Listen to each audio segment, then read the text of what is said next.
रविंद्र रायना ने national conference को सख्त तनकीद का निशाना बनाया। उनका कहना है कि जम्मू कश्मीर के अवाम हर चौक चौराहे पर नेशनल कॉन्फ्रेंस से सवाल कर रहे हैं कि इंतखाबात में किए गए वादे कब पूरे करेंगे।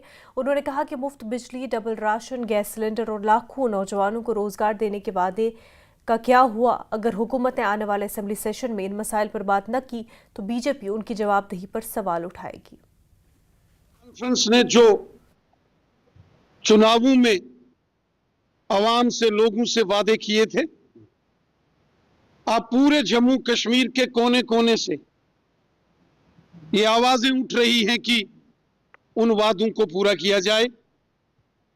वो चाहे डेली वेजर्स के मामले हैं, वो डबल राशन है, फ्री बिजली के वादे इन्होंने किए हैं, महिलाओं को 3,000 रुपया देना, हर साल 1 लाख रोजगार, 5 सालों में 5 लाख रोजगार, ये वादे उन्होंने किए थे। अब जनता उनसे सवाल पूछ रही है, हर चौक चौराहा में, बाजार में, शहर में, गांव में, हर जगह ये चर्चा उठ रही है।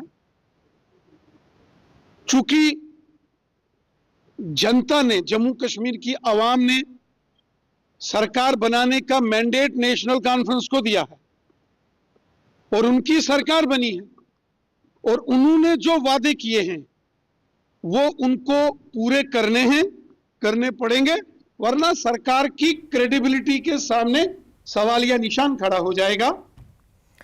जम्मू